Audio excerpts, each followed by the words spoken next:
ਅਗਲੀ ਖਬਰ ਚੱਲੀਏ ਜਿਹੜੀ ਸਪੇਨ ਤੇ ਫਰਾਂਸ ਦੇ ਵਿੱਚ ਨੀਅਰ ਬਾਰਡਰੌਕਸ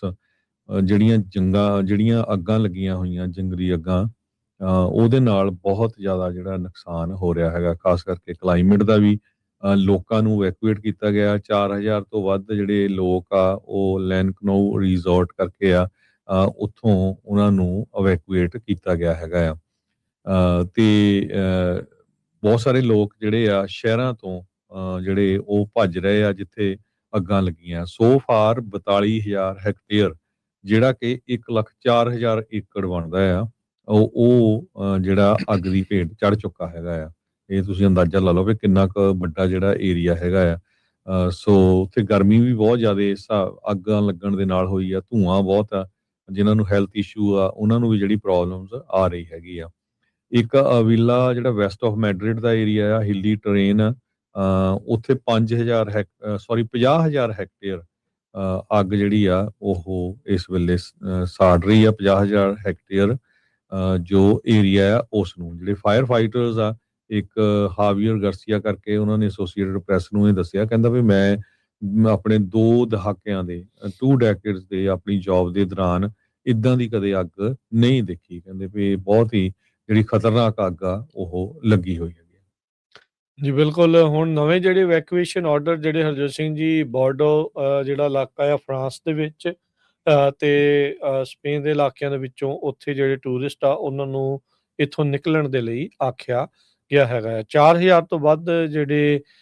ਲੋਕ ਆ ਉਹਨਾਂ ਨੂੰ ਕਿਹਾ ਆ ਲਕਾਨੂ ਰਿਜ਼ੋਰਟ ਜੋ ਉੱਥੇ ਹੈਗਾ ਆ ਵੀ ਉੱਥੋਂ ਤੁਸੀਂ ਛੱਡ ਕੇ ਜਿਹੜੇ ਉਹ ਚਲੇ ਜਾਓ ਸੋ ਇਹ ਕਹਿੰਦੇ ਵੀ ਪ੍ਰੀਕਾਸ਼ਨਰੀ ਇਵੈਕੂਏਸ਼ਨ ਆਰਡਰ ਆ ਜਿਹੜੇ ਕਿ ਮੋਸਟਲੀ ਕੈਂਪ ਸਾਈਟਸ ਨੂੰ ਹੌਲੀਡੇ ਵਿਲੇजेस ਤੇ ਹੋਰ ਜਿਹੜੀਆਂ ਟੂਰਿਸਟ ਅਕਮੋਡੇਸ਼ਨਸ ਆ ਜਿਹੜਾ ਰਿਜ਼ੋਰਟ ਟਾਊਨ ਹੈਗਾ ਆ ਲਕਾਨੋ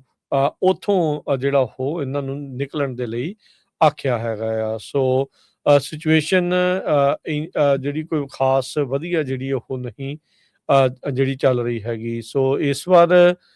ਕਲਾਈਮੇਟ ਦੇ ਵਿੱਚ ਜਿਹੜਾ ਫਰਕ ਤਬਦੀਲੀ ਜਿਹੜੀ ਉਹ ਆਈ ਆ ਤੇ ਉਹਦੇ ਕਰਕੇ ਜਿਹੜੀ ਹੀਟ ਵੇਵਸ ਆ ਉਹਦੇ ਨਾਲ ਖੁਸ਼ਕੀ ਬਹੁਤ ਜ਼ਿਆਦਾ ਹੋਈ ਮੀਂਹ ਮੂੰਹ ਘੱਟ ਪਏ ਆ ਜਿਹਦੇ ਕਰਕੇ ਅੱਗਾਂ ਜਿਹੜੀਆਂ ਉਹ ਬਹੁਤ ਜ਼ਬਰਦਸਤ ਜਿਹੜੀਆਂ ਆ ਉਹ ਲੱਗ ਰਹੀਆਂ ਹੈਗੀਆਂ ਆ ਫਰਾਂਸ ਦਾ ਜਿਹੜਾ ਪ੍ਰੈਜ਼ੀਡੈਂਟ ਆ ਐਮੈਨੂਅਲ ਮੈਕਰੋਂ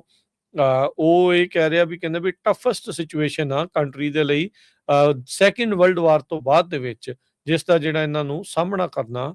ਪੈ ਰਿਹਾ ਹੈਗਾ ਆ ਇਹ ਕਹਿੰਦੇ ਵੀ ਹੁਣ ਤੱਕ ਇਹ ਜਿਹੜੀ ਅੱਗ ਲੱਗੀ ਆ ਉੱਥੋਂ ਦੇ ਜਿਹੜੇ ਫਾਇਰ ਕਮਾਂਡਰ ਹੈਗੇ ਆ ਉਹਨਾਂ ਨੇ ਇਹ ਜਾਣਕਾਰੀ ਦਿੱਤੀ ਵੀ 42,000 ਹੈਕਟੇਅਰ 1,04,000 ਏਕੜ ਜੋ ਬਣ ਜਾਂਦਾ ਆ ਫੋਰੈਸਟ ਦਾ ਉਹ ਇਸ ਟਾਈਮ ਡਿਸਟਰੋਏ ਹੋ ਚੁੱਕਾ ਆ ਬਹੁਤ ਵੱਡਾ ਜਿਹੜਾ ਇਹ ਨੰਬਰ ਜਿਹੜਾ ਹੁੰਦਾ ਹੈ 1,04,000 ਏਕੜ ਤੇ ਕਹਿੰਦੇ ਵੀ ਬਾਕੀ ਥੋੜਾ ਬਹੁਤਾ ਇਸ ਨੂੰ ਹੁਣ ਅੱਗ ਨੂੰ ਕੰਟਰੋਲ ਦੇ ਵਿੱਚ ਲਿਆਉਣ ਦੀ ਕੋਸ਼ਿਸ਼ ਜਿਹੜੀ ਆ ਉਹ ਕੀਤੀ ਜਿਹੜੀ ਉਹ ਜਾ ਰਹੀ ਹੈਗੀ ਆ ਸੋ ਇਹ ਹੁਣ ਦੇਖਦੇ ਆ ਵੀ ਕਿਸ ਤਰੀਕੇ ਦੇ ਨਾਲ ਕਦੋਂ ਤੱਕ ਇਹ ਅੱਗ ਪੂਰੀ ਤਰ੍ਹਾਂ ਕਾਬੂ ਦੇ ਵਿੱਚ ਜਿਹੜੀ ਉਹ ਆਊਗੀ ਉਧਰ ਜਿਹੜੇ ਸਪੇਨ ਦੇ ਪ੍ਰਾਈਮ ਮਿਨਿਸਟਰ ਆ ਪੈਡਰੋ ਸੈਂਚੇਜ਼ ਉਹਨਾਂ ਨੇ ਕਿਹਾ ਵੀ ਉਹਨਾਂ ਦਾ ਮੁਲਕ ਵੀ ਬੜੀ ਇਸ ਟਾਈਮ ਮੁਸ਼ਕਲ ਦੀ ਘੜੀ ਦੇ ਵਿੱਚੋਂ ਡਿਫਿਕਲਟ ਆਵਰਸ ਕੰਪਲੈਕਸ ਆਵਰਸ ਦੇ ਵਿੱਚੋਂ ਜਿਹੜਾ ਉਹ ਲੰਘ ਰਿਹਾ ਜਦ ਕਿ ਉੱਥੇ ਨਵੀਂ ਹੀਟ ਵੇਵ ਆ ਉਸਨੇ ਦਸਤਕ ਦਿੱਤੀ ਆ ਜੋ ਕਿ ਆਉਂਦੇ ਬੁੱਧਵਾਰ ਤੱਕ ਉੱਥੇ ਰਹੇਗੀ ਕਹਿੰਦੇ ਵੀ ਸਾਨੂੰ ਉਹਦਾ ਆਸ ਦੀ ਜਿਹੜੀ ਉਮੀਦ ਆ ਇੱਕ ਕਿਰਨ ਆਸ ਦੀ ਕਿਰਨ ਆ ਉਹ ਨਜ਼ਰ ਜਿਹੜੀ ਉਹ ਆ ਰਹੀ ਆ ਇਹਨਾਂ ਵਾਈਲਡ ਫਾਇਰਸ ਦੇ ਨਾਲ ਚੱਲ ਰਹੀ ਲੜਾਈ ਆ ਉਸ ਨੂੰ ਜਿਹੜਾ ਉਹ ਲੈ ਕੇ ਸਪੇਨ ਦੇ ਵਿੱਚ ਮੈਡਰਿਡ ਦੇ ਜਿਹੜੇ ਉਹ ਵੈਸਟ ਵਾਲੇ ਪਾਸੇ